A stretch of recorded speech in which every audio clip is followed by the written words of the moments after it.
आजिर ध्यानर विषय हेउछि सुसमाचार।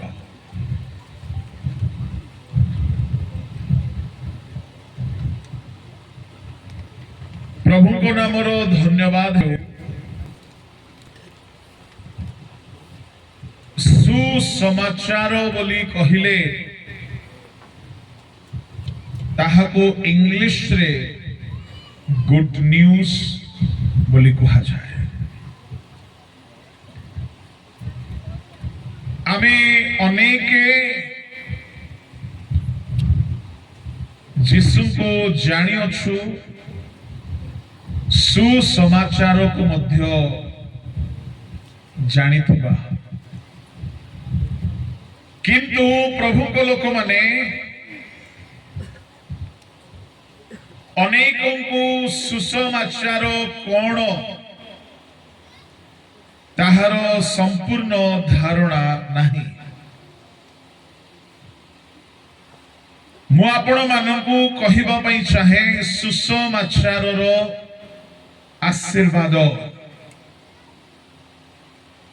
जे आशीर्वाद की अन्य स्थान रे नहीं।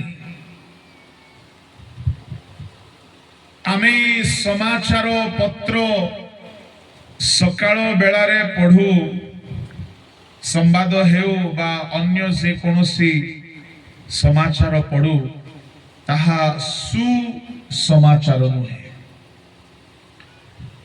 सेठारे दुसंवाद थाए, प्रायतः विभिन्न प्रकारर दुखर संवाद, विपदर संवाद, आओ बहुत कम सुसंवाद थाए। प्रभु को लोक माने किंतु बाइबल रे गोटिए सुसमाचार बोली गोटिए विषय अछि। आओ से सुसमाचार कौन अठे, सुसमाचार काहे की दिया गला, आओ सुसमाचार रे की आशीर्वाद सकल अछि एवं आमे ताहा केमिति पाई पारिबा, एही चारि गोटी कथा मु आपनक सम्मुख रे रखिबे। बोलो यीशु प्रभु की समस्ते कहबा, बोलो यीशु मसीह की। प्रभु को नाम रो धन्यवाद हेओ। लूक सुसमाचार 2 अध्याय रो 10-11 पद टिके पढ़ंतु, जदि माइक के धरछंती बा धरि नांती उच्च स्वर रे पढ़ंतु।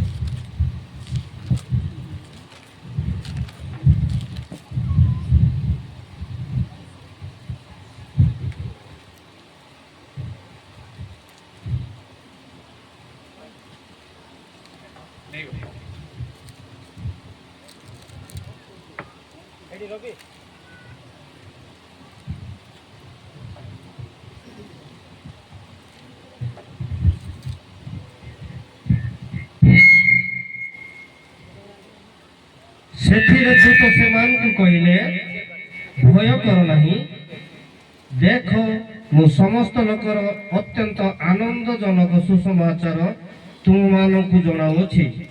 कारण आज दाऊदंक नगरे तुम मानक निमंते त्राणकर्ता जन्म ग्रहण करी अछंती, से ख्रीष्ट प्रभु। जड़े स्वर्गदूत धरा पृष्ठ को ओह्लाई आसिले, आउ से ओह्लाई आसी किछि मेष पालक माने पदारे मेष जगुथिले, सेमानंकु से कहिले भय कर नहीं, मो तुम्भ मानंकु समस्त लोकंकर अत्यंत आनंदजनक सुसमाचार जणाउछि। प्रभु का लोक माने सुसमाचार रे आनंद अछि। एई सुसमाचार जड़े व्यक्ति को आनंद दे पारिबो, प्रभु को नामर धन्यवाद हेउ जड़े स्वर्गदूत धरा पृष्ठ को ओह्लाई आसिले आउ ताहांक नाम थिला गाब्रिएल आउ से कहउछंती मेष पालक मानंगु मो तुम्भ मानंगु अत्यंत आनंद जनक सुसमाचार जणाउछि आउ से कौन जणाइले 11 पदरे लेखा अछि सुसमाचार कौन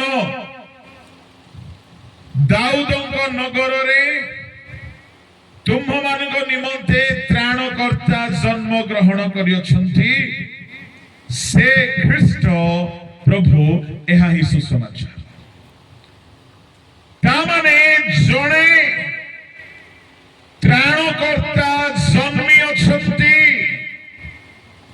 त्राणकर्ता बोली कहिले इंग्लिश रे सेवियर उद्धारकारी परित्राण दाता जे की लोक मानक उद्धार करिवे जे की रक्षा करिवे जे की लोक मानक मुक्ति बा मोक्ष प्रदान करिवे तेबे एही जो मुक्ति दाता जन्म ग्रहण करिसंती एहा हेउछि सुसमाचार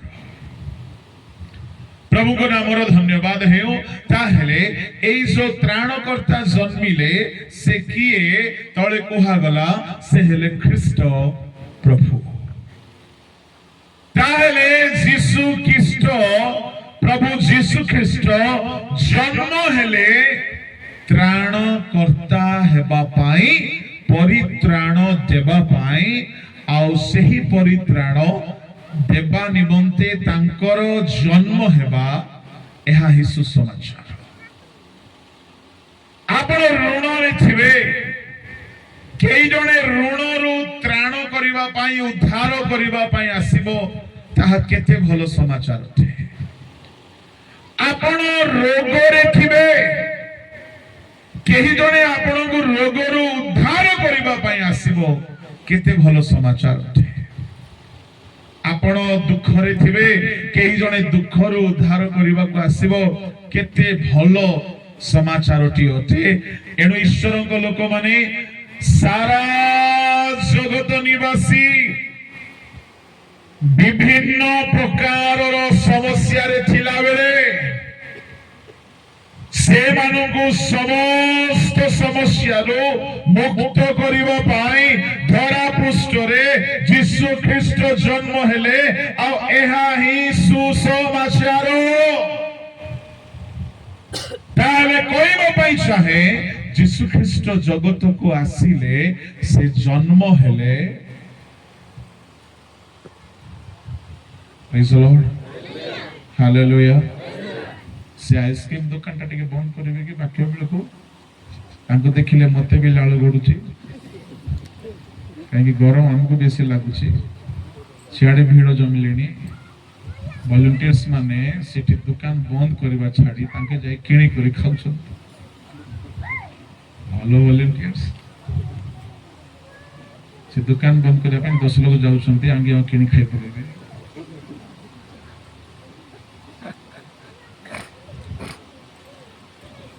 बाधा न जन्म जाने गरम होछि नारायणपाटना रे गरम समय रे ही सभा रखा जाउछि एटा गरम जगह ता सहित गरम समय रे ही रखा जाउछि डिसेंबर रे बा जनवरी रे रखिबा कथा नारायणपाटना रे गत थर भी आसीथिलु एमती मार्च मास रे थिला भलो गरम थिला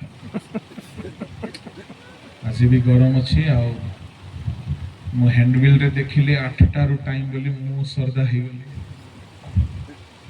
बाय लोक करे 8टा रे केबे पृथ्वी रो आरंभ रो हेची कोस भाग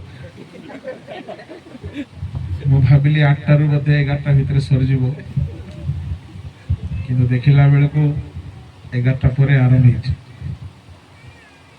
हाथी का दांत दिखाने के लिए कुछ है, चबाने के लिए कुछ है, किंतु गरम होची मजा आसुची टिके धैर्य धरिकी बसिबा मो बेसी समय कहबी नाही बोली भावुछ कि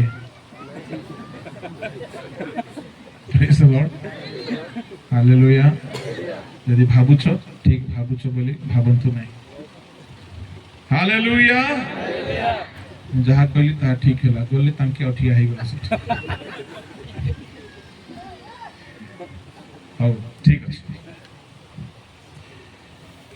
कोठी थिलु आमे परित्राण करता जने समस्त लोकों को उद्धार करबा पई आसिले एमती जने ईश्वरंकर ना जने एठारे लेखा अछि से समस्त लोकंकर आनंददायक वार्ता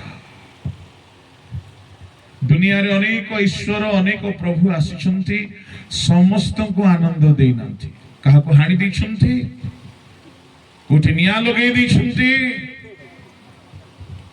कोठी चोरी कर दैछंती किंतु जणे आसिले से समस्त को उद्धार करबा पई आसिले आ समस्त को आनंद देबा पई आसिले आ से होछंती जो को दीर्घ इकारजी सो को कारसु जीसु हालेलुया प्रभु को नामर धन्यवाद है एणु करी जीसुंकर दुनिया रे जन्म नेबार घटना तांकर उद्देश्य हेउछि सुसमाचार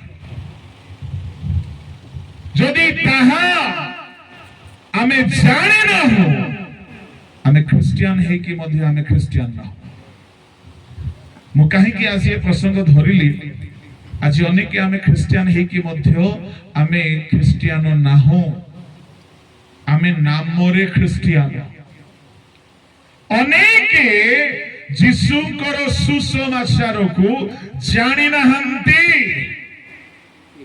जीसु काहे कि आसिले जीसु कोन देबा पई आसिले आ ताहा जदी आपण जानि नहंती पाई नहंती आपण ख्रिस्टियन नहंती वंशानुक्रम रे आपण ख्रिस्टियन परिवार रे जन्म हेई गले आपण जे ख्रिस्टियन बोलांती ताहा बोला जीवा निमंते ख्रिस्टियन किंतु आपण वास्तव रे ख्रिस्टियन नहंती जीसु आसिले समस्त लोकों को सुसमाचार मिलिला जीसु को आसीबा द्वारा समस्त आनंददायक सुसमाचार आ से सुसमाचार होची से समस्त को त्राण करिवे से जे कोनोसी जाति रो हेउंतु से छोटो जाति बड़ो जाति से गोरा कोला से देशी विदेशी स्वदेशी से समस्त को उद्धार करिवे एहा ही सुसमाचार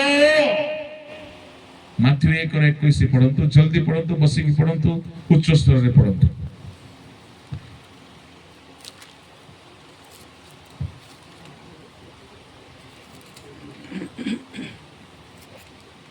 से पुत्र प्रसव करिवे आ तबे ताहांक नाम यीशु देबो एते लेट हेले केमती हो से पुत्र प्रसव करिवे आ तबे ताहांक नाम यीशु देबो कारण से अपना लोकों को सेमान को समस्त पापरु परित्राण करिवे यीशु ख्रीष्ट लोकमान को समस्त पापरु उद्धार करिवे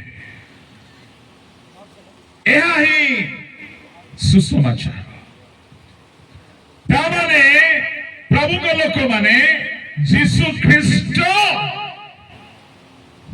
समस्त पापरु उद्धार करिवे कौन सी गोटे एमिति पाप नाही जेओ पापरु यीशु उद्धार करि पारिबे नाही हालेलुया प्रेज द लॉर्ड बोलो यीशु मसीह की जोरे कहबा हालेलुया आउ टिके जोरे हालेलुया ଯୀଶୁ ଆସିଲେ ସମସ୍ତ ପାପରୁ ଉଦ୍ଧାର କରିବା ପାଇଁ। ହେଲେ ଗୋଟିଏ ସୁନ୍ଦର ପ୍ରଶ୍ନ ମୁଁ ଆପଣଙ୍କ ସାମ୍ନାରେ ରଖିବି। ଦାନ ସଂଗ୍ରହ ହେଇଯାଇଛି କି ହେଇନାହିଁ? ହେବ ନାହିଁ ବୋଧେ? ବାକ୍ୟ ପରେ ବାକ୍ୟ ମଝିରେ ରଖିବା, କାହିଁକି ବାକ୍ୟ ମୁଁ ଯାହା ଧରିଛି ବହୁତ ଲମ୍ବା କଥା ଅଟେ, ଆଉ ଆପଣମାନେ ଖରାରେ ବସିବାକୁ ଭଲ ପାଆନ୍ତି, ତ ଆଜି ପୁରା ବାକ୍ୟ ଶୁଣିକି ହିଁ ଯିବେ, କାହିଁକି କେତେକ ଲୋକ ସକାଳେ ଆସନ୍ତି ଆଉ ସନ୍ଧ୍ୟାରେ ସେମାନେ ଆଗମନରେ ଚାଲି ଯାଆନ୍ତି। ଏଣୁ ସବୁ କଥା ଆମେ ଯେତେ ସମ୍ଭବ, ଏବେ ବେଶୀ ହେଇନାହିଁ, 1:40 ହେଇଛି। ହାଲେଲୁୟା, ପ୍ରେଜ ଦ ଲର୍ଡ। ପ୍ରଭୁଙ୍କ ନାମର ଧନ୍ୟବାଦ। ଜଣେ ଯଦି ପାଣିରେ ନଦୀରେ ପହଁରା ଜାଣି ନାହିଁ, ବୁଡି ଯାଉଛି, ସେ ବୁଡି ଯିବାର ଦେଖିକି ଜଣେ ଲୋକ ତାକୁ ଉଦ୍ଧାର କରିବା ପାଇଁ ବାହାରିଲା, କିନ୍ତୁ ଯେ ଉଦ୍ଧାର କରିବା ପାଇଁ ଗଲା ସିଏ ବି ପହଁରା ଜାଣି ନାହିଁ। କଣ ହେବ? ଦୁଇ ଜଣ ଯାକ ଯୀଶୁ କାହିଁକି ଉଦ୍ଧାର କର୍ତ୍ତା ଜାଣିଛନ୍ତି? ଆମେ ମାଥିଉ 1:21 ପଢିଲୁ, ସେ ଲୋକମାନଙ୍କୁ ସମସ୍ତ ପାପରୁ ଉଦ୍ଧାର କରିବେ। କାହିଁକି ଜାଣିଛନ୍ତି? ଜଣେ ପାପରେ ବୁଡ଼ିଲା ବେଳକୁ ଇଏ ନିଷ୍ପାପ ହେଇଥିବାରୁ ଉଦ୍ଧାର କରିପାରିବେ। ଜଣେ ମଦୁଆ ଆଉ ଗୋଟେ ମଦୁଆକୁ ମଦ ଛଡେଇ ପାରିବ କି? ବିଲକୁଲ ନାହିଁ, ଛଡେଇ ପାରିବ? ଜଣେ ଗଞ୍ଜେଇ ଖାଇବା ଲୋକ ଆଉ ଜଣେ ଗଞ୍ଜେଇ ଖାଉକୁ ଗଞ୍ଜେଇ ଛଡେଇ ପାରିବ? ଜଣେ ବ୍ୟଭିଚାରୀ ଆଉ ଗୋଟିଏ ବ୍ୟଭିଚାରୀକୁ ବ୍ୟଭିଚାର ଉଦ୍ଧାର କରିପାରିବ? ଏଇଥିପାଇଁ ଦୁନିଆରେ ଅନେକ ଆସିଲେ, ଯେ କେହି ବି ଈଶ୍ୱର ବୋଲାଇଲେ ଯୀଶୁଙ୍କ ପରି କେହି ନାହାନ୍ତି। କାହିଁକି ଜାଣିଛନ୍ତି? କିଏ ତ ଗଞ୍ଜେଇ ପିଇକି ରହିଲେ, କିଏ ତ ବ୍ୟଭିଚାର କରିକି ରହିଲେ, କିଏ ତ ପାପରେ ରହିଲେ, କିଏ ତ ହତ୍ୟା କଲେ, କିନ୍ତୁ ଜଣେ ମାତ୍ର କେବେ ହେଲେ ପାପ କରିନାହାନ୍ତି, ତାଙ୍କ ଠାରେ ପାପ ନାହିଁ। ଏଣୁ ସେ ସମସ୍ତଙ୍କୁ ପାପରୁ ମୁକ୍ତ କରିବେ। ଏଥିପାଇଁ ଯୀଶୁ ହିଁ କେବଳ ପରିତ୍ରାଣ କର୍ତ୍ତା। ମୁଁ ଖୋଜୁଛି ଯୀଶୁଙ୍କ ଠାରୁ ଅଧିକ ପବିତ୍ର ଯଦି କୋଉ ଈଶ୍ୱର ମତେ ମିଳିଯିବେ, ମୁଁ ଯୀଶୁଙ୍କୁ ଛାଡ଼ିଦେବି, କିନ୍ତୁ ମିଳିବାର ଅଛି। ଧର୍ମଶାସ୍ତ୍ରରେ ଯୀଶୁଙ୍କ ପରି ପବିତ୍ର ମୁଁ କାହାକୁ ଦେଖିନାହିଁ। ଏଥିପାଇଁ ସେ ପାପୀକୁ ଉଦ୍ଧାର କରିପାରିବେ। ନିଜେ ରୋଗୀ କି ରୋଗୀକୁ ଠିକ କରିବ? मैथमेटिक्स रे फेल हेबा लोक कि अन्य को ट्यूशन पढ़ेबो? जाको इंग्रजी आसु नाही सी की प्रोफेसर हे पारिबो? साधारण मनुष्य माने आज ईश्वर बोलौछन्ति। भारत रे आम लोक माने भकुआ होछन्ति। यीशु ख्रीष्टଙ୍କ जन्म पवित्र आत्माଙ୍କ शक्ति रे हेला, कोनोसी पुरुष स्त्री रो सहवासरु होई नाही। एणु से स्वर्गरु ईश्वरଙ୍କ पुत्र ହେଇକି ଆସିଲେ, ତାଙ୍କ ରକ୍ତରେ ପାପ ନାହିଁ। ଆଉ ଶାସ୍ତ୍ର କୁହେ ରକ୍ତ ବିନା, ପବିତ୍ର ରକ୍ତ ଝରାଇବା ବିନା ପାପ କ୍ଷମା ହେବ ନାହିଁ। ଶାସ୍ତ୍ର ଲେଖା ଅଛି, ପଢନ୍ତୁ एब्री पुस्तक रे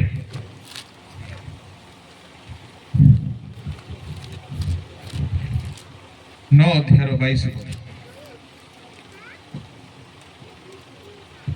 पुणी व्यवस्था अनुसार प्राय समस्त विषय रक्त द्वारा सूचीकृत हुए।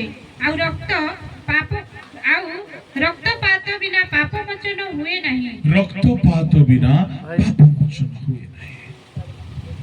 ପ୍ରଭୁଙ୍କ ଲୋକମାନେ ତାମାନେ ଜଣେ ମଦୁଆ, ଜଣେ ଚୋର, ଜଣେ ବ୍ୟଭିଚାରୀ, ଜଣେ ଅଶୁଚି, ଜଣେ ନରହତ୍ୟାକାରୀ, ଜଣେ ଧୂମ୍ରପାନ ସେବନକାରୀ ଯେତେ ପାପ କରିଛନ୍ତି, ଏ ସମସ୍ତଙ୍କ ପାପ ପାଇଁ ରକ୍ତ ବହାଇବାକୁ ପଡିବ।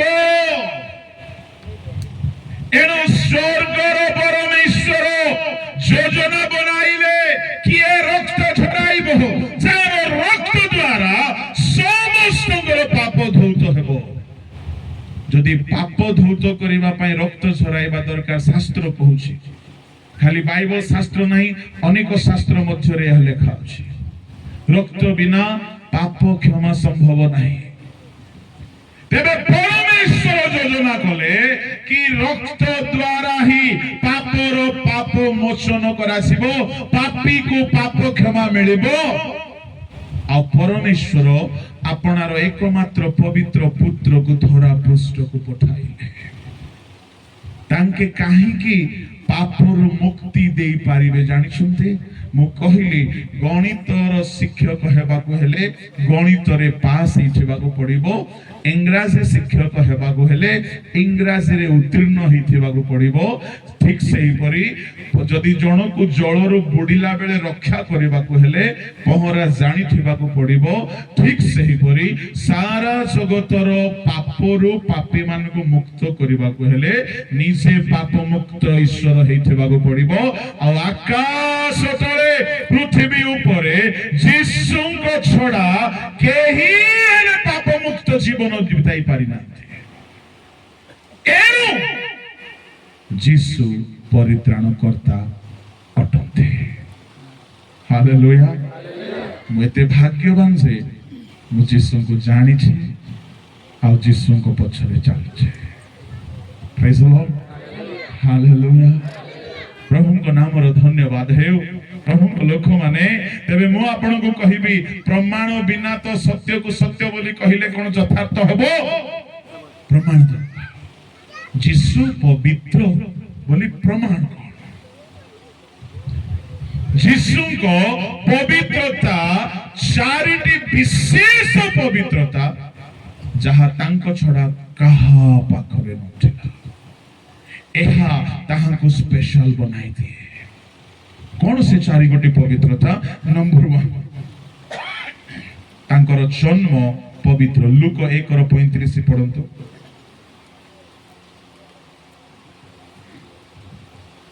ଦୂତ ତାଙ୍କୁ ଉତ୍ତର ଦେଲେ, ପବିତ୍ର ଆତ୍ମା ତୁମ୍ଭ ଉପରେ ଅବତରଣ କରିବେ ଓ ପରାତ୍ପରଙ୍କ ଶକ୍ତି ତୁମ୍ଭକୁ ଆବରିବ। ଏଣୁ ଯେ ଜାତ ହେବେ ସେ ପବିତ୍ର ଓ ଈଶ୍ୱରଙ୍କ ପୁତ୍ର ବୋଲି ଖ୍ୟାତ ହେବେ। ଆଉ ଥରେ। ଦୂତ ତାଙ୍କୁ ଉତ୍ତର ଦେଲେ, ପବିତ୍ର ଆତ୍ମା ତୁମ୍ଭ ଉପରେ ଅବତରଣ କରିବେ ଓ ପରାତ୍ପରଙ୍କ ଶକ୍ତି ତୁମ୍ଭକୁ ଆବରିବ। ଏଣୁ ଯେ ଜାତ ହେବେ ସେ ପବିତ୍ର ଓ ଈଶ୍ୱରଙ୍କ ପୁତ୍ର ବୋଲି ଖ୍ୟାତ ହେବେ। କଣ ବୋଲି ଖ୍ୟାତ ହେବେ? ସେ ପବିତ୍ର ଓ ଈଶ୍ୱରଙ୍କ ସେ ପୁତ୍ର। ପବିତ୍ର। ଯେ ଜନ୍ମ ହେବେ ତାଙ୍କର ଜନ୍ମ ପବିତ୍ର। ଗୋଟିଏ ପୁରୁଷ ଗୋଟିଏ ସ୍ତ୍ରୀ ର ମିଳନରେ ସନ୍ତାନ ଜନ୍ମ ହୁଏ, ଆଉ ସେ ସନ୍ତାନ ଜନ୍ମରୁ ପାପୀ ଅଟେ। କାହିଁକି? ମା ବାପାର ରକ୍ତରେ ଯୋଉ ଅସୁଚିତା ଅଛି, ସେ ରକ୍ତରେ ସେ ଜନ୍ମ ହେଉଥିବାରୁ ସେ ପାପୀ ଅଟେ। କିନ୍ତୁ ଯୀଶୁ ନା ମରିୟମଙ୍କ ରକ୍ତ ନେଇକି ଜନ୍ମ ହେଲେ, ନା ଆଦମଙ୍କ ଯୋସେଫଙ୍କ ରକ୍ତ ନେଇକି ଜନ୍ମ ହେଲେ। ମରିୟମ କୁମାରୀ ଥିଲା। ଅନେକ ଡକ୍ଟର୍ସ ମାନେ କହନ୍ତି କୁମାରୀ, ହିନ୍ଦୀରେ କୁମାରୀ, କୁମାରୀ ଅଲଗା, କୁମାରୀ ଅଲଗା। ଅନେକେ କହନ୍ତି କି ସେ ସନ୍ତାନ ଜନ୍ମ ଦେବାର ସ୍ଥିତିରେ ମଧ୍ୟ ପରିପକ୍ୱ ହୋଇନଥିଲା। ଗୋଟିଏ ପବିତ୍ର କନ୍ୟା କୌଣସି ପୁରୁଷର ପରିଚୟ ପାଇନାହିଁ। ସ୍ୱର୍ଗରୁ ପବିତ୍ର ଆତ୍ମା ଖ୍ରୀଷ୍ଟଙ୍କୁ ନେଇକି ଆସିଲେ। ତାଙ୍କ ଗର୍ଭରେ ଆତ୍ମାଙ୍କ ଶକ୍ତି ଦ୍ୱାରା ସେ ଜଗତରେ ଜନ୍ମ ହେଉଛନ୍ତି। ମରିୟମଙ୍କ ରକ୍ତ ଯୀଶୁଙ୍କ ଠାରେ ନାହିଁ। आदमଙ୍କ ରକ୍ତ ଯୀଶୁଙ୍କ ଠାରେ ନାହିଁ ମୋ ଠାରେ ମୋ ବାପା ମାଙ୍କ ରକ୍ତ ଅଛି ଆପଣଙ୍କ ଠାରେ ଆପଣଙ୍କ ମା ବାପାଙ୍କ ରକ୍ତ ଅଛି ଏଣୁ ଆମର ସ୍ୱଭାବ କେମିତି ବାପା ଯଦି ଟିକେ ଶାନ୍ତ ଲୋକ ଆମେ ବି ଶାନ୍ତ ହେଇଥାଉ ବାପା ଯଦି ନାକରେ ରିସା ହେଲେ ପିଲାମାନେ କେମିତି ହେବେ ଜୋରେ ନାକରେ ରିସା ହେବେ ହେଲେ ମା ମାନେ କିସ୍ ବୋଲି କହିବେ ଏ ପିଲା ତାର बापा को धरिछि हेले आंब गछरे कोन पणस फळिबो की नाही बापा सेमिति झियो सेमिति मां सेमिति पुओ सेमिति मु कहिबा पई चाहे जेतु आमे निजर मां बापा को रक्त रु जातो किंतु यीशु मरियम को रक्त रु जन्मी नाहंती काई की जन्मी नाहंती मरियम आदम को वंशावली रे जने मणिसर कन्या एनु जदी मरियम को रक्त रु जन्मी थांते ताहेले यीशु को रक्त आम परि साधारण रक्त ही थांता जेतु मरियम आम परि तम परि जने मनीष थिला एनु मरियम रो रक्त रे यीशु जन्मी नाहंती तबे यीशु निजे आपनार रक्त नै कि आसीले जे रक्त रे असुचिता नै पाप नै दोष नै कुकर्म नै अभिलाष नै एनु से रक्त जेतु पवित्र रक्त अटे आ से रक्त झरा जानते पाप दूर हेबा पई रास्ता खोलिगला हालेलुया हालेलुया शयतान चाहु नथिला कि यीशु रक्त झरांतो बेले बेले डॉक्टर माने चाहंती रोगी माने ठीक औषध न पांतो ताहेले मो पाखु बारंबार आसुथिबे मोर बिजनेस बढ़ुथबो शयतान केबे चाहु नथिला कि लोके यीशु को रक्तर शक्ति को चाखंत कहीं से रक्त पवित्र रक्त थिला तांकर जन्म रे मरियम रो किछि भी अंश नाही से केवल गर्भ रे धारण कला धरा पृष्ठ रे जन्म देला आओ यीशु दिने कहिले गो नारी तो सहित मोर संपर्क मरियम जगह रे हमर मां को आमे सेमति कहले मां कोन बोली कहबो तोते 9 मास पेट्रे रखली 3 बरस क्षीर पियाइली तोर हगिस चेंज करली तोते गाधाई देली तोते खुआइली पियाइली की संपर्क दुईटा चटकणा पिटिबो किंतु मरियम सहित वास्तव रे यीशुଙ୍କର रक्त संपर्क नथिला तेणु यीशु कहले तो सहित की संपर्क मरियम भी जानिछि मु गर्भ रे धरिली जन्म देली किंतु रक्त संपर्क नाही से निजे ईश्वर को पुत्र आ मुझ छारो मनीष एनु से मोहर उद्धार करता से जन्म होइछंती तेनु तांकर जन्म दुनिया रे अन्य मनीष परी अन्य प्रभु बोलाइबा लोक मानंग परी तांकर जन्म नाही तांकर जन्म पवित्र अटे हालेलुया मोर जन्म पवित्र नहीं आमर काहारी जन्म पवित्र नहीं किंतु यीशुଙ୍କର जन्म पवित्र अटे एणु से मानव शरीर रे जन्म हेतिबा समस्त को से पापर मुक्त करि पारिबे जेहेतु तांके पवित्रतार सहित जन्म नैथिले यीशुଙ୍କର पवित्रतार द्वितीय स्पेशलिटी दुनिया रे जेते जन्म हेले समस्ते पाप करिसंती यीशु केबे पाप करि नांती पापर कर्म करि नांती परंतु प्रथम पितर 2:22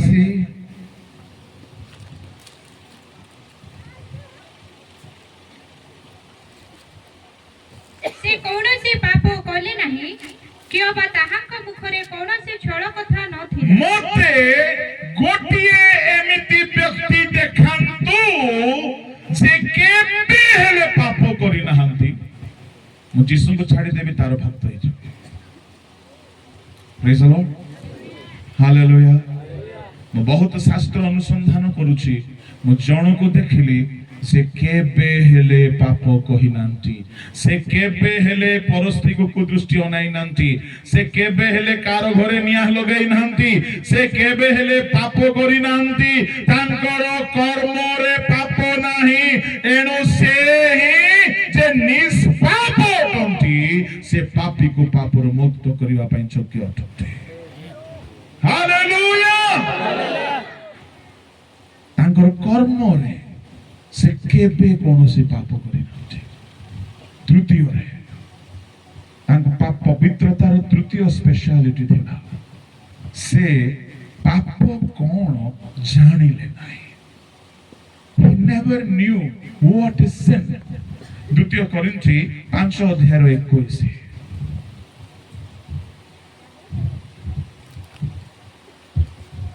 ଯାହାଙ୍କଠାରେ ପାପର ଲେଶ ମାତ୍ର ନଥିଲା ତାହାକୁ ସେ ଆମ୍ଭମାନଙ୍କ ନିମନ୍ତେ ପାପ ସ୍ୱରୂପ କଲେ।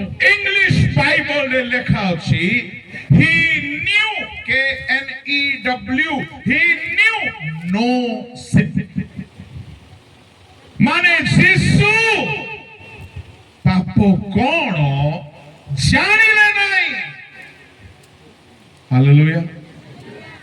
ଆମର ପିଲାମାନେ ଜାଣି ଦଉଛନ୍ତି ମିଛ କଣ ଜାଣି ଦଉଛନ୍ତି, ଚୋରି କଣ ଜାଣି ଦଉଛନ୍ତି, ଲାଇନ ମାରିବାଟା ଜାଣି ଦଉଛନ୍ତି, ଟୋକାଟୋକି ଧନ୍ଦା ଜାଣି ଦଉଛନ୍ତି, ମଦ ପିଇବାଟା ଜାଣି ଦଉଛନ୍ତି। ଯୀଶୁ ଜନ୍ମ ହେବା ଠାରୁ ମରିବା ଯାଏ ପାପ କଣ, ଚୋରି କଣ, ବ୍ୟଭିଚାର କଣ, ହତ୍ୟା କଣ, ଦୁଷ୍ଟତା କଣ, ସେ ପାପ କଣ ଜାଣିଲେ ନାହିଁ। Hallelujah hallelujah. ଏମିତି ଜଣେ ବ୍ୟକ୍ତିକୁ ମତେ ଦେଖାନ୍ତୁ ଯେ ପାପ ଜାଣି ନାହିଁ, ମୁଁ ତାଙ୍କୁ ପୂଜା କରିବି। ଯେ ପାପ କେବେ କରିନାହାନ୍ତି। Praise the Lord. ହାଲେଲୁୟା। ସେ ପାପ କଣ ଜାଣି ନାହାନ୍ତି। ଆଉ ଚତୁର୍ଥ ଯୋଗ୍ୟତା ଥିଲା ତାହାଙ୍କ ଠାରେ ପାପ ଦେଖାଗଲା ନାହିଁ। ପ୍ରଥମ ଚହନ 3:5। ଆଉ ତୁମ୍ଭେମାନେ ଜାଣ ଯେ ସେ ପାପ ବହି ନେଇଯିବା ପାଇଁ ପ୍ରକାଶିତ ହେଲେ ଆଉ ତାହାଙ୍କଠାରେ ପାପ ନାହିଁ। ଇଂଲିଶରେ ଲେଖା ଯାଏ in him there was no sin। ପ୍ରଭୁଙ୍କ ଲୋକମାନେ ଯଦି ଆମକୁ ଟିକେ କୌଣସି ଗୋଟେ ସ୍କାନିଂ ମେସିନରେ ପକାଥାନ୍ତା, ଯୋଉ ମେସିନ କି ଆମର ପାପକୁ ସ୍କାନ କରିଥାନ୍ତା, ଆମର ମନରେ ପାପ, ଆମର କପାଳରେ ଚିନ୍ତାରେ ପାପ, ଆମର ଆଖିରେ ପାପ, ଆମର କାନରେ ପାପ, ଜିଭାରେ ପାପ, ଆମର ଗଳାରେ ମଦ ପଶିକି ପାପ, ହୃଦୟରେ ପାପ, ଶରୀରରେ ପାପ, ହାତରେ ପାପ, ଗୋଡ଼ରେ ପାପ। କିନ୍ତୁ ଯୀଶୁଙ୍କର ମସ୍ତକରୁ ତଳିପାଦ ଯାଏ କୌଣସି ଜାଗାରେ ପାପ ନାହିଁ। ତେଣୁ ତାଙ୍କର ଜନ୍ମ ପବିତ୍ର, ତାଙ୍କର କର୍ମ ପବିତ୍ର, ତାଙ୍କ ଠାରେ ପାପ ନାହିଁ, ତାଙ୍କର ଜ୍ଞାନରେ ପାପ ନାହିଁ। ଧରା ପୃଷ୍ଠରେ ଜଣେ ମାତ୍ର ବ୍ୟକ୍ତି ଏତେ ପବିତ୍ର ଜନ୍ମ ହେଲେ ଆଉ ଶୈତାନ ଜାଣୁଥିଲା ୟାଙ୍କର ରକ୍ତ ପବିତ୍ର, ଆଙ୍କର ବାକ୍ୟ ପବିତ୍ର, ଆଙ୍କର ଶରୀର ପବିତ୍ର। ଏଇ ବ୍ୟକ୍ତି ଯୋଉଦିନ ରକ୍ତ ଝରାଇ ଦେବେ ମଣିଷର ପାପ ଦୂର ହେଇଯିବ। ଆଉ ଏଇ ପାପ ଦୂର ହେବା ଦ୍ୱାରା କଣ ହେବ ଜାଣିଛନ୍ତି? ଜଣେ ନର୍କରୁ ରକ୍ଷା ପାଇଯିବ ଆଉ ସ୍ୱର୍ଗ ନିମନ୍ତେ ପ୍ରସ୍ତୁତ ହେଇଯିବ। ଏହା ହିଁ ସୁସମାଚାର। ହାଲେଲୁୟା ପ୍ରେଜ୍ ଦ ଲର୍ଡ। ପ୍ରଭୁଙ୍କ ଲୋକମାନେ, ମୁଁ ପରବର୍ତ୍ତୀ ସମୟରେ ଅବଶିଷ୍ଟ କଥା କହିବି। ଯଦି ଆମେ ଯୀଶୁଙ୍କ ରକ୍ତରେ ଧୌତ ହୋଇନା, ତାହେଲେ ଆମେ ପରିତ୍ରାଣ ପାଇନା। କେମିତି ସେ ରକ୍ତରେ ଧୌତ ହେବା, ମୁଁ ପରବର୍ତ୍ତୀ ସମୟରେ ତାହାକୁ କହିବି। ବର୍ତ୍ତମାନ ଅଫରିଂ ବ୍ରେକ୍ ହେବ। ପ୍ରଭୁଙ୍କ ଦାସ ପାଣିବାବୁ ଗୀତରେ ପଢ଼ାଇ ନେବେ।